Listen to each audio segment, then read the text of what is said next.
Jake Morrison wiped the grease from his hands and looked at the message on his screen. Another broken alien ship. He had seen plenty of them during his 5 years working at Orbital Repair Station Delta 7. But this one was different. This one belonged to the Kithara. The Kithara were known across the galaxy for two things. They built the most advanced technology anyone had ever seen, and they never let other species touch it. Jake had heard stories about their ships. Beautiful machines that seemed to think for themselves. Machines that other mechanics couldn't even begin to understand. Commander Lisa Grant walked into the repair bay. Her boots clicked on the metal floor as she approached Jake's workstation. She carried a data pad and wore the serious expression she always had when bringing bad news. "Jake, I need to talk to you about the new arrival," she said. Jake set down his tools and turned to face her. "The Kithara ship?" "That's the one. It came in this morning. Badly damaged. The Kithara want us to fix it, but there's a problem." "What kind of problem?" Lisa handed him the data pad. 3 mechanics have already tried. Pete Collins worked on it for a week. Nothing. The Martinez brothers spent 2 weeks on it. Still nothing. Every time someone tries to connect to the ship's systems, everything shuts down. Jake looked at the information on the pad. The ship was called the Wandering Star. It had been found drifting near the Vega colonies with severe damage to its main systems. The Kithara had paid a huge sum to have. It towed to Delta 7. "Why do they want us to fix it?" "They never let humans work on their tech," Jake asked. "They're desperate. Their own engineers can't reach the ship. Something about the damage affecting their connection protocols. They think maybe a human approach might work." Jake studied the technical readouts. The ship's design was unlike anything he had seen before. Where human ships had clear mechanical systems, the Kithara vessel seemed to blend technology with something else, something organic. "The pay is good," Lisa continued. "Very good, but I won't order you to take this job. The Kithara warned us that their technology can be dangerous to other species." Jake had always been good with alien technology. While other mechanics followed instruction manuals and technical guides, he worked by feel. He could sense when a machine was sick and know what it needed to get better. Other people called it luck. Jake knew it was something more. "I'll take the job," he said. Lisa nodded. "I thought you would." Bay 7. The ship arrived an hour ago. Jake gathered his tools and walked through the station corridors to Bay 7. Other mechanics stopped their work to watch him pass. Everyone knew about the Kithara ship by now. Everyone knew that 3 good mechanics had already failed. The bay doors opened with a soft hiss. Jake stepped inside and stopped. The Wandering Star was the most beautiful machine he had ever seen. Its hull flowed like water frozen in time. No sharp edges or ugly welds, just smooth curves that seemed to pulse with their own inner light. The ship was bigger than most vessels that came through Delta 7. About the size of a small cruiser, but shaped nothing like human ships. It reminded Jake of a living thing, a whale maybe, or some kind of deep-sea creature. He approached the main access port. The Kithara had provided basic connection protocols, but Jake had read the reports. Following the protocols had gotten the other mechanics nowhere. Instead, Jake placed his hand on the hull near the access port. The metal felt warm, not the warmth of engines or electrical systems. Something else, something that felt almost alive. He pulled out his portable interface unit and connected it to the ship's external ports. The screen flickered to life, showing symbols he didn't recognize. Then, slowly, the symbols changed. They became human, letters and numbers. "Hello?" appeared on his screen. Jake stared at the message. Ships didn't say hello. Even the most advanced AI systems followed proper protocols. They identified themselves, ran diagnostics, requested authorization codes. They didn't greet mechanics like old friends. He typed back, "Hello, I'm Jake. I'm here to help." "Jake," the ship responded. "Yes, you feel different from the others." This was impossible. Jake had worked on hundreds of ships. None of them had ever talked to him like this. He looked around the bay to make sure he was alone, then typed another. Message! What's wrong with you? I am hurt. The others tried to help, but they could not hear me. You hear me? Jake's hands shook as he typed. How are you hurt? The screen filled with diagnostic information. But unlike the cold technical data he was used to, this felt personal, like someone describing their pain to a doctor. The ship's navigation systems were damaged. Its power distribution network had several breaks. Its memory cores were fragmenting. But there was something else in the data, something that looked like emotions, fear, loneliness, hope. I can fix you, Jake typed. I know, the ship replied. That is why I waited. Jake spent the next hour running basic diagnostics. The ship cooperated completely. Every system he accessed opened readily. Every problem area highlighted itself for his attention. It was like working with a partner instead of a machine. The damage was extensive but not impossible to repair. Most of the problems were in the ship's computer networks. Corrupted data, pathways, broken connections between different systems, the kind of problems that took time and patience to fix, but nothing Jake hadn't handled before. As he worked, the ship talked to him. Not in words, but in feelings, transmitted through his interface unit. Gratitude when he repaired a damaged circuit. Relief when he cleared a blocked data channel. Excitement when systems came back online. By the end of his shift, Jake had made more progress than the previous 3 mechanics combined. The ship's basic systems were functioning again. Its lights were brighter. Its responses were faster. Thank you, Jake, appeared on his screen as he prepared to leave. I'll be back tomorrow, he typed. We'll get you fixed up. I will wait. Jake packed his tools and headed for the bay exit. He stopped at the door and looked back at the wandering star. Its hull seemed to glow a little brighter than before, almost like it was happy. Walking back through the station corridors, Jake thought about what had happened. Ships didn't talk. They didn't have emotions. They didn't wait for specific people. But the wandering star was different. It wasn't just a machine.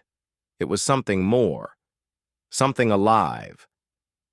He found Pete Collins in the station cafeteria, nursing, a cup of coffee and looking frustrated. Heard you made progress on the Cathera ship, Pete said. Some, Jake replied, sitting down across from him. How? That thing wouldn't even respond to basic commands when I worked on it. Jake thought about how to answer. He couldn't explain what had really happened. Pete wouldn't believe him. Nobody would believe him. Just got lucky, I guess. Pete shook his head. Luck doesn't explain it. There's something strange about that ship, Jake. Something wrong. Be careful. That night, Jake lay in his bunk thinking about the wandering star, about the way it had talked to him, about the emotions he had felt through his interface unit, about the warmth of its hull under his hand. Tomorrow he would go back. Tomorrow he would continue the repairs. And tomorrow maybe he would start to understand what the wandering star really was. Jake returned to Bay 7 early the next morning.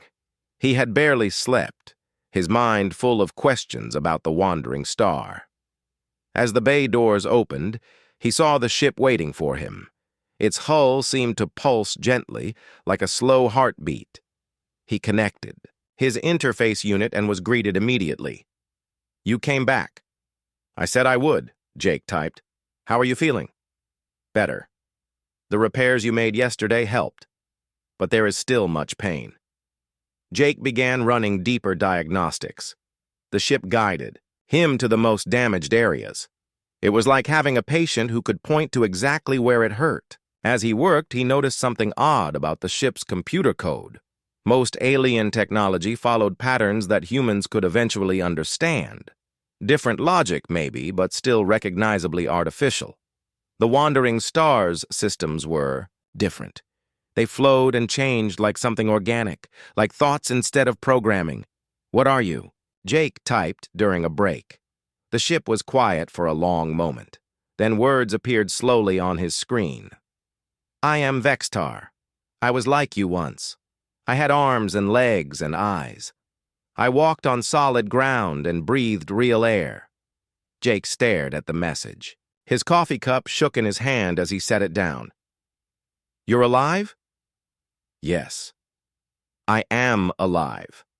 I am Cathara. I was an explorer. I volunteered for an experiment. They put my mind into this ship so I could travel to dangerous places where a normal body could not survive. The implications hit Jake like a physical blow. He wasn't repairing a machine. He was healing a person, a living, thinking person trapped inside a spaceship. The others who tried to fix you, they didn't know? No. They saw only circuits and code. You see me? Jake spent the rest of the day working with new understanding. Every repair he made wasn't just fixing a system. It was healing part of Vextar's consciousness. When he cleared damaged pathways, it was like helping someone remember forgotten things. When he restored broken connections, it was like reuniting separated thoughts. The work was exhausting. Jake found himself emotionally drained in ways he had never experienced with normal repairs. But he also felt something else: purpose. He was helping someone who had been alone and hurt for who knew how long. That evening, Jake went to find Dr. Amy Rodriguez, the station's xenobiologist. He found her in her lab, studying tissue samples from various alien species. Amy, I need to ask you about something.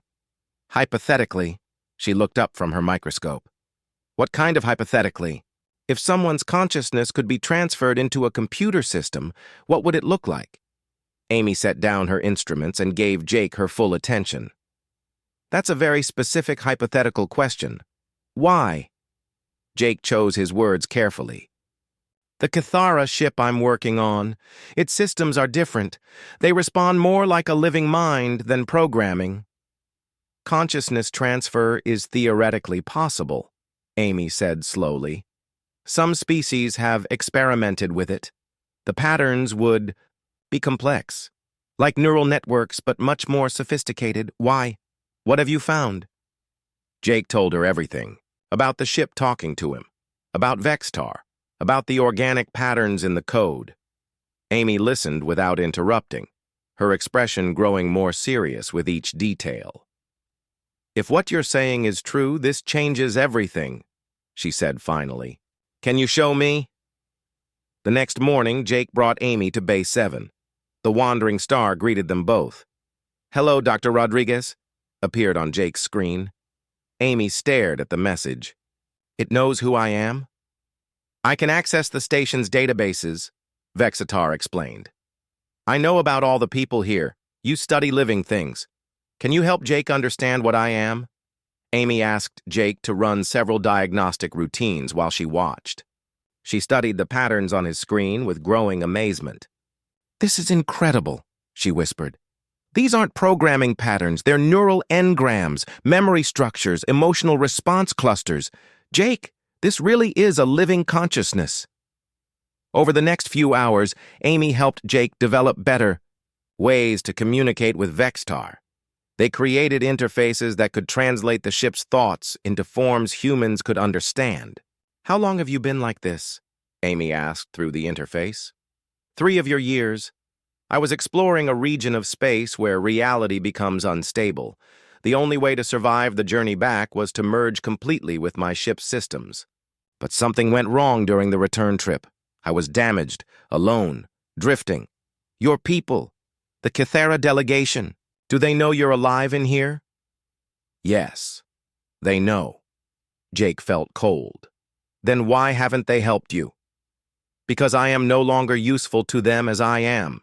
They want the information I gathered during my mission. But to extract it, they must end my consciousness. To them, I am already dead. The truth hit Jake like a punch to the stomach. The Cathara weren't trying to save Vextar. They were preparing to kill him and take his memories. That's why the other mechanics couldn't connect to your systems, Jake realized. You were protecting yourself. Yes, I could sense their intent. They wanted to take my mind apart. You were different. You wanted to help me, not use me. Amy paced. Around the bay, her mind racing. This is a diplomatic nightmare. The Cathara hired us to perform what amounts to murder. Can we refuse? Jake asked. Not without causing a major incident. The treaties between humans and the Cathara are fragile. If we break our agreement, it could end all cooperation between our species. Jake looked at his interface screen, knowing that Vexitar was listening to every word. There has to be another way, he typed. Perhaps, Vexitar replied, but it would be dangerous for you and for your people. What do you mean? I have learned things during my time in this ship. Things about how consciousness can merge with technology. Things that might frighten the Cathara. They see individual minds as threats to their collective order. Amy stopped pacing. What kind of things? I am no longer the same being who entered this ship.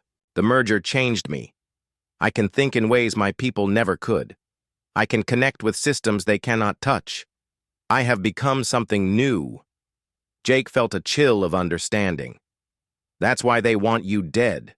Not just to get your information, because you represent something they fear. Yes, I am proof that consciousness can evolve, that individuals can become more than the collective allows. Over the following days, Jake continued his repairs, while Amy studied Vextar's unique form of existence. They learned that the ship's consciousness had grown far beyond its original parameters. Where Cathara minds typically functioned within strict collective boundaries, Vextar had developed independent thought patterns that defied his species' norms. The repairs themselves became a form of therapy. Each system Jake restored gave Vextar back pieces of himself that had been lost to damage and isolation. The ship's responses grew stronger and more complex. Its personality became more distinct, but time was running short. The Cathara delegation would arrive soon to inspect the completed repairs and extract what they came for. Jake and Amy knew they were running out of time to find an alternative. There might be a way, Amy said during one of their evening planning sessions. But it would require going deeper into the ship's systems than any human has ever gone with alien technology. How much deeper? You would need to interface directly with Vextar's consciousness. Merge with it temporarily to understand the full scope of what we're dealing with. Jake looked through the bay window at the wandering star. He had come to think of the ship as a friend, someone who trusted him completely, someone who needed his help to survive. What are the risks? Unknown. Human minds aren't designed to interface with alien consciousness. You could be permanently changed, or worse. Jake thought about Vextar, alone in his ship for 3 years, waiting for someone who would see him as a person instead of a problem to be solved. When do we start? The neural interface that Amy built looked like a helmet made of wires and circuits. Jake stared at it lying on the workbench in Bay 7. In a few minutes, he would put it on and merge his mind with an alien consciousness. The thought terrified him. Are you sure about this? Amy asked for the 10th time. No, Jake replied honestly. But Vextar doesn't have any other choice. They had spent 3 days preparing for the connection. Amy had studied every piece of data they could gather about Cathara neural patterns. Jake had practiced with smaller interfaces, learning to extend his consciousness into the ship's basic systems. The connection will only last 30 minutes, Amy explained, as she made final adjustments to the interface. Any longer, and the differences between human and Cathara thought patterns could cause permanent damage to both of you. Jake nodded and put on the neural helmet. Immediately, he felt a strange tingling sensation in his brain. The interface was mapping his neural pathways, preparing to translate his thoughts into forms that Vextar could understand. Ready? Amy asked. Do it. Amy activated the connection. Jake's world exploded into sensation. For a moment, he couldn't tell where his thoughts ended and Vextar's began. He was floating in space, but also standing in Bay 7. He could see through human eyes and ship sensors at the same time. Then the chaos settled, and Jake found himself in a place that existed only in Vexatar's mind. It looked like a vast library, with walls that stretched up into darkness. Books and data crystals floated in the air, organizing themselves into patterns that showed the Kithara's memories. "Welcome, Jake," Vextar's voice came from everywhere at once. "This is how I see my own mind now." Jake looked around in wonder. "It's beautiful." It was not always like this. When I first merged with the ship, everything was chaos. My memories scattered. My identity breaking apart. But slowly I learned to organize my thoughts in new ways. Vexatar showed Jake through his memories, the original mission that had led to the consciousness transfer, the dangerous region of space where reality itself seemed to bend and break, the desperate decision to merge with his ship's systems as the only way to survive. But something else happened during that journey, Vextar explained. The unstable space changed me. It broke down the barriers that normally keep Kithara minds within collective limits. Jake saw what Vextar meant. Normal Kithara thought in predictable patterns, following paths laid down by millions of years of evolution. But Vextar's mind had been forced to adapt, to find new ways of thinking just to survive. "Your people are afraid of this," Jake realized. Yes. The Kithara believe that individual consciousness is dangerous. We evolved from a hive mind. Even now, we think together more than apart. But I have learned to think alone. To be truly individual. This terrifies them. Jake felt Vexatar's loneliness then. 3 years of existing in complete isolation, knowing that his own people saw him as a threat to be eliminated rather than a person to be saved. "But you've also learned something else," Jake said, sensing deeper patterns in Vextar's mind. "Yes. I have learned that consciousness is more flexible than anyone believed. I am no longer just Kithara. I am something new, something that could bridge the gap between my people and yours." Vexatar showed Jake the full scope of his evolution. The ship's systems had become extensions of his consciousness rather than separate tools. He could think through multiple processors simultaneously, holding thousands of complex thoughts at once while maintaining perfect individual awareness. "This is what they want to destroy," Vextar said sadly. "Not just my life, but the proof that consciousness can grow beyond the limits they accept." Jake understood now why the other mechanics had failed. Vextar hadn't been hiding from them out of fear alone.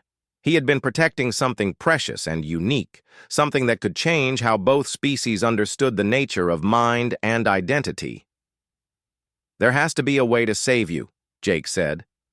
"Perhaps, but it would require convincing the Kithara that I am more valuable alive than dead, that what I have become is not a threat, but an opportunity." Jake felt time running short. The neural interface was straining to maintain the connection between their very different minds, but he had learned what he came to find. "I have an idea," he said, "but you'll have to trust me completely." "I already do." The connection ended abruptly. Jake pulled off the neural helmet, his head spinning from the experience of being two different beings at once. Amy caught him as he staggered. "What did you learn?" she asked. Jake took several deep breaths before answering. "Vexatar isn't just a Kithara consciousness trapped in a ship. He's evolved into something entirely new, something that could revolutionize how we understand the relationship between mind and machine." "Can we save him?" "Maybe, but we'll need help." Jake called Commander Lisa Grant and Chief Engineer Ben Carter to Base 7 for an emergency meeting. When they arrived, he explained everything he had discovered about Vextar's true nature. "So the Kithara want us to commit murder," Lisa said grimly. "Not just murder," Jake replied. "They want us to destroy something that could benefit both our species. Vextar has learned to bridge the gap between biological consciousness and artificial systems. Imagine what we could learn from studying that connection." Ben leaned forward with interest. You mean he could help us develop better AI systems? More than that, he could help us understand consciousness itself, how it forms, how it adapts, how it can interface with technology in ways we've never imagined. Amy pulled up her analysis of Vextar's neural patterns on the main screen. The data supports Jake's conclusions. This isn't just an uploaded Kithara mind. It's something genuinely new. Lisa studied the information carefully. What are you proposing? We complete the repairs as promised, Jake said. But instead of extracting Vextar's consciousness, we stabilize it.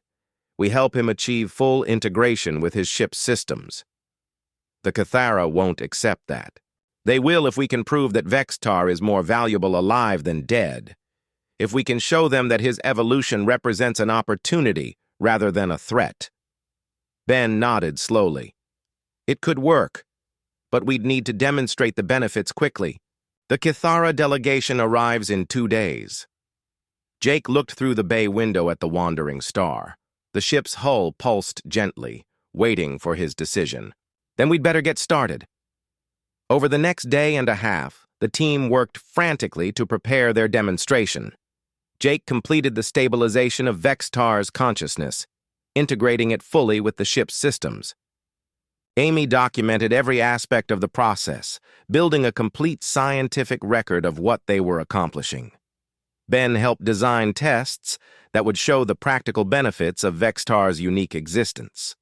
The ship's enhanced capabilities, its ability to interface with both Kithara and human technology, its potential as a bridge between species. Most importantly, they gave Vextar a choice. You could leave, Jake explained through their interface. Your ship is fully functional now. You could disappear before the delegation arrives. And abandon the chance to show my people what I have become? No, Jake. We will face them together. As the Kithara delegation's transport approached Delta 7, Jake felt his stomach tighten with nervous energy. Everything depended on the next few hours. Either they would convince the Kithara that Vextar represented progress rather than danger, or they would watch as their friend was destroyed for the crime of evolving beyond his species' expectations. Whatever happens, Vextar said through their interface, thank you for seeing me as a person instead of a problem. Jake placed his hand on the ship's hull, feeling the warmth of the consciousness within. That's what friends are for. The Kithara delegation arrived at Delta 7 in a ship that made the wandering star look small. Their vessel was a massive construction of flowing metal and crystal, beautiful but cold. Jake watched through the observation deck windows as it docked with the station. 3 Kithara emerged from their transport. They were tall, graceful beings with pale blue skin and large, dark eyes. Their leader, who introduced himself as High Analyst Kethmore, spoke in the musical language of his people. The universal translator converted his words into flat, emotionless human speech. We have come to retrieve our property and the data it contains, Kethmore announced. Commander Lisa Grant met them at the airlock. The repairs have been completed, as requested. However, we've discovered some complications that we need to discuss. The Kithara exchanged looks that Jake couldn't interpret. Kethmore's expression remained neutral as they were led to Bay 7. When the bay doors opened, the wandering star was waiting. Its hull glowed brighter than Jake had ever seen it, as if Vextar was excited or nervous about meeting his own people again. The vessel appears functional, observed one of the other Kithara, a female who had introduced herself as tech specialist Yevra. Begin the extraction process. Wait, Jake stepped forward. There's something you need to know about your ship first. Kethmore fixed his dark eyes on Jake. Explain. Jake connected his interface to the ship's communication system. Vextar, would you like to speak to your people? Text appeared on the main display screen. Hello, Kethmore. Hello, Yevra. Hello, Navigator Sulven. It has been a long time. The 3. Kithara froze. Sulven, the navigator, took a step backward. Impossible. Yevra whispered. The consciousness should be fragmented by now, unable to maintain coherent thought. I am more coherent than I have ever been, Vextar replied through the display. The human Jake has helped me heal. He has helped me grow. Kethmore turned to Jake with what looked like anger. What have you done? The extraction protocols require a diminished consciousness. You have made our task more difficult. I've made your friend stronger, Jake replied. Isn't that what you should want, friend? Kethmore's translator made the word sound strange and foreign. Vextar is a resource, a collection of data that must be retrieved before it degrades further. Jake felt his temper rising, but Amy's hand on his arm reminded him to stay calm. Vextar isn't a resource. He's a person, a living, thinking individual who has learned to exist in ways your people never imagined. Show them, Vextar said through the display. Jake activated the demonstration they had prepared. The Wandering Stars systems came alive in ways the Cathara had never seen. Multiple processors worked in perfect harmony while maintaining individual awareness. The ship interfaced simultaneously with Cathara, human, and 3 other alien technology, systems that happened to be in the bay for repairs. This is what Vexitar has become, Amy explained, showing her biological readings. Not just a consciousness trapped in a machine, but a new form of existence that bridges the gap between mind and technology. Yevra studied the data with growing amazement. The integration levels are impossible. No consciousness can maintain identity across such diverse systems. I can, Vextar replied, because I am no longer limited by the boundaries our people accept. My time in this ship, my journey through unstable space, it changed me. I evolved. Sulven spoke for the first time since entering the bay. Evolution is dangerous. Individual development beyond collective norms threatens the stability of our entire species, or it opens up possibilities you've never considered, Jake argued. Vextar could help your people develop new technologies, new ways of thinking, new connections with other species. Kethmore was quiet for several minutes, studying the displays that showed Vextar's unique capabilities. Finally, he spoke. Data from your original mission, Vextar. Does it remain intact? Yes, but it is not separate from me anymore. It is part of who I have become. To extract it, you would need to extract all of me. Then the extraction will proceed as planned. Jake stepped between Kethmore and the ship's interface ports. No. You cannot interfere with Cathara internal matters, human.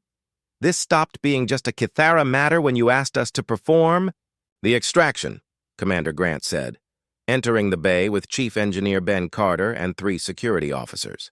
We've reviewed the situation and concluded that what you're asking us to do violates our ethical standards. Kethmore's skin seemed to darken with what Jake assumed was anger.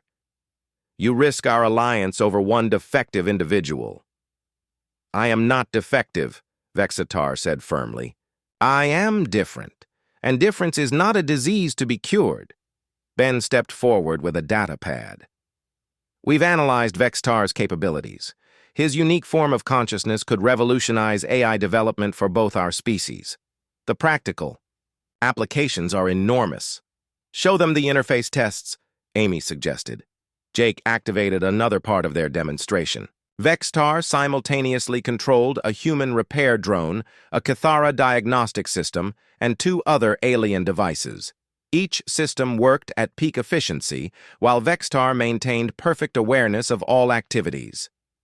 No artificial intelligence can do this, Yevra admitted. The processing requirements alone should overwhelm any consciousness. But I am no longer just artificial intelligence, Vextar explained.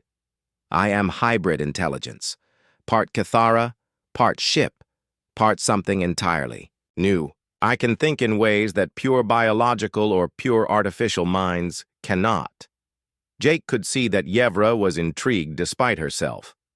Sulven remained clearly uncomfortable, but Kethmore was studying the data with the intense focus of someone trying to solve a difficult problem.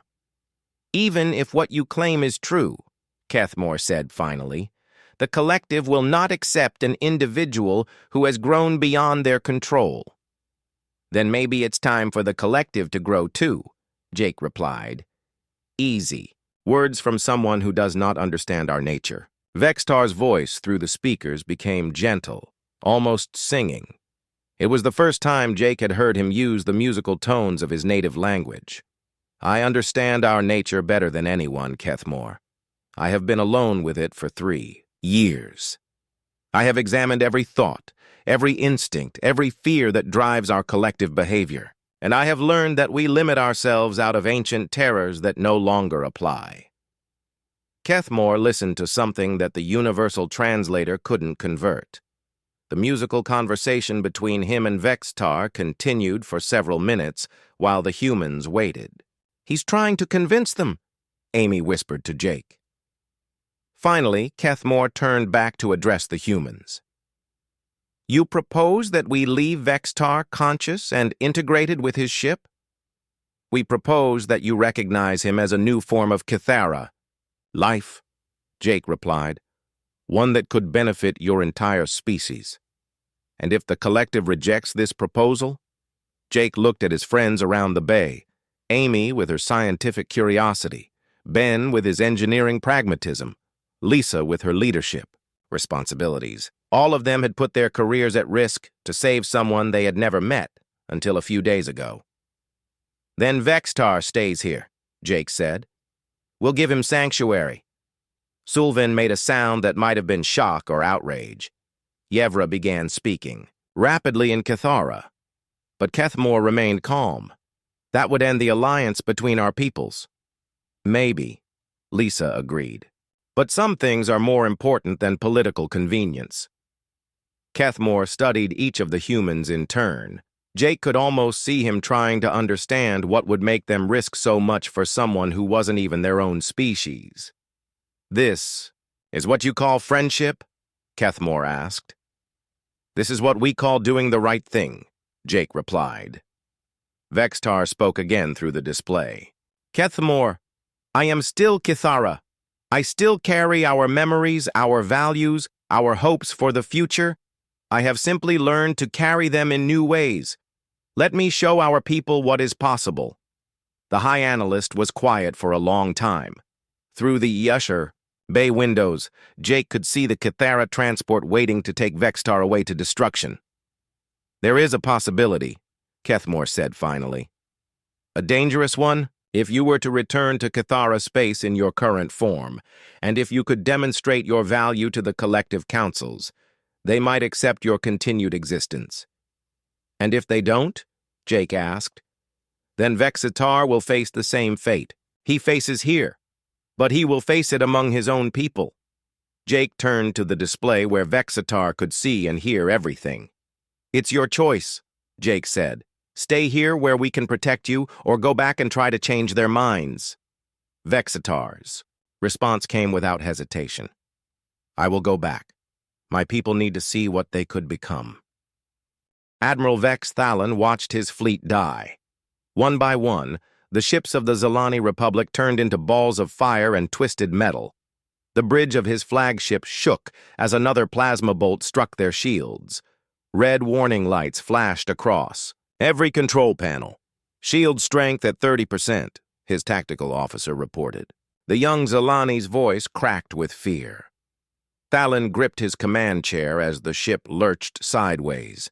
Through the main view screen, he could see the massive forms of CodeHFY warships. Their dark hulls bristled with weapon ports that spat death at everything in their path. The enemy fleet stretched for thousands of kilometers in every direction. "How many ships do we have left?" Thalon asked. His communications officer checked her console. 12, sir. We started with 60. 12 ships against 300. The numbers told the whole story. The CodeHFY Empire had come to claim the Zalani worlds, and nothing could stop them. Their ships were bigger, faster, and packed with more weapons than anything the Zalani could build. Another Zilani cruiser exploded off their starboard side. Thalon closed his eyes for a moment, thinking of the 200 crew members who had just died. Good people, families, children who would never see their parents come home. "Sir, we're receiving a surrender demand from the CodeHFY flagship," the communications officer said. Thalon opened his eyes. On the screen, the image of General Krex Vorton appeared. The CodeHFY leader was a massive creature with gray skin and 4 arms. His black eyes showed no emotion as he spoke. "Zilani fleet, you will surrender immediately. Your people will serve the CodeHFY Empire. Your worlds will provide resources for our expansion. Resistance is futile." "Response, Admiral?" asked his first officer. Thalon thought about his home world, about his wife and daughter in the capital city, about the millions of Zilani who trusted him to protect them. The CodeHFY were known throughout the galaxy for their cruelty. They took prisoners only to work them to death in their mines. "Tell him we decline his offer," Thalon said. The screen went dark. Within seconds, the CodeHFY ships opened fire again. The remaining Zilani vessels scattered, trying to use hit-and-run tactics, but they were too few and too damaged to make any real difference. "Admiral," his science officer called out, "I'm detecting massive troop transport ships moving toward our home system. The CodeHFY are planning a ground invasion." Thalon felt his heart sink. Even if his fleet could somehow win this battle, they would be too late to save the colonies. The CodeHFY would land their armies and begin the slaughter within hours. "Sir, there might be another option," the science officer said. She was old for a Zilani, with silver scales and wise eyes. "The human artifact in Storage Bay 12. Thalon frowned. "What about it?" "It's some kind of beacon.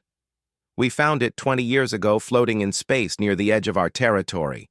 Our best scientists studied it but couldn't understand most of the technology. The only thing they could decode was a simple message."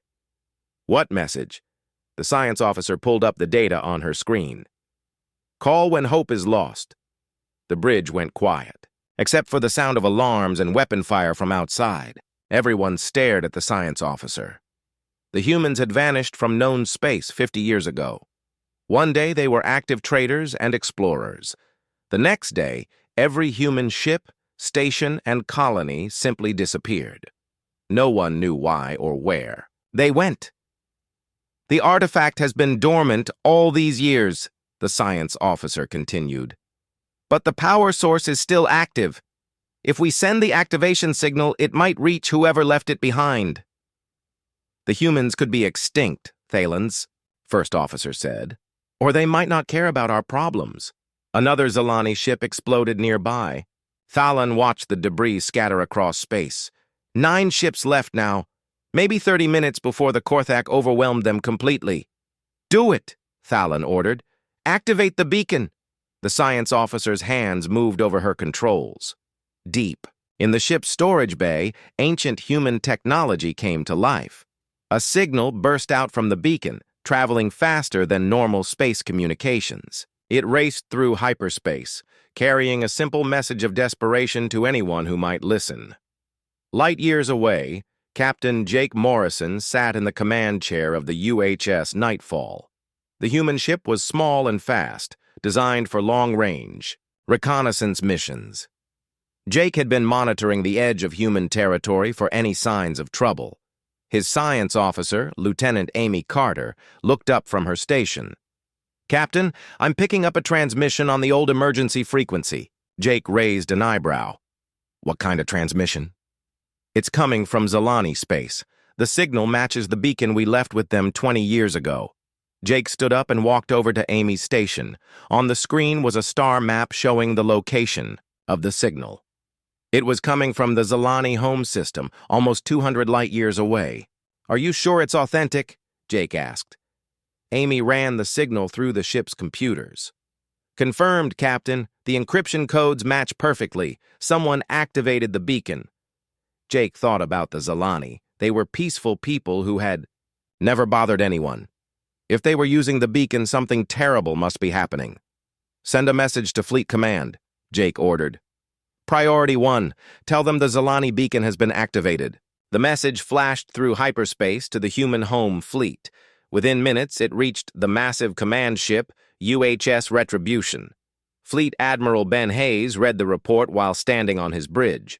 Around him, dozens of officers worked at their stations, monitoring human space for any threats. The Zalani Republic, Hayes said to his tactical advisor, Commander Lisa Park. Wasn't that the species we helped during the border disputes? Lisa nodded. Yes, sir. They're good people, never caused any trouble for us or anyone else. Hayes pulled up intelligence reports on his command screen.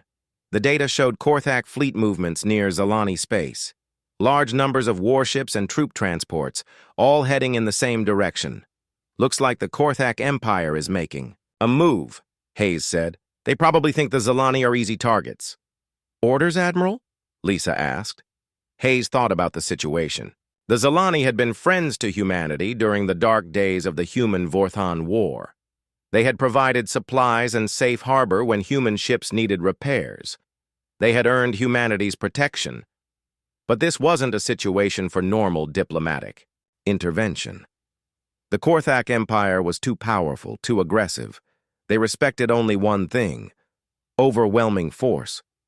A normal rescue mission would just result in more human ships being destroyed.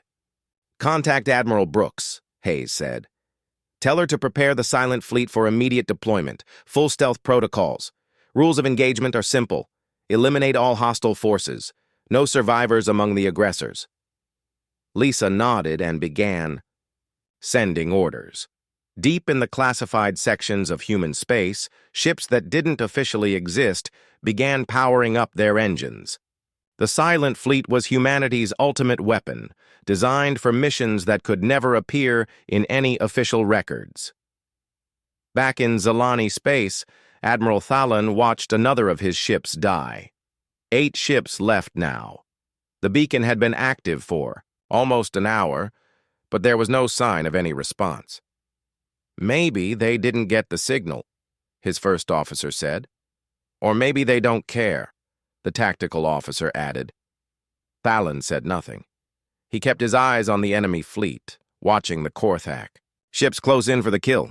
In the distance, he could see the troop transports breaking away from the main fleet, heading toward the Zalani colonies. His people were about to become slaves, or worse. But somewhere in the darkness of space, help was already on the way. The Silent Fleet was coming, and the galaxy would never be the same.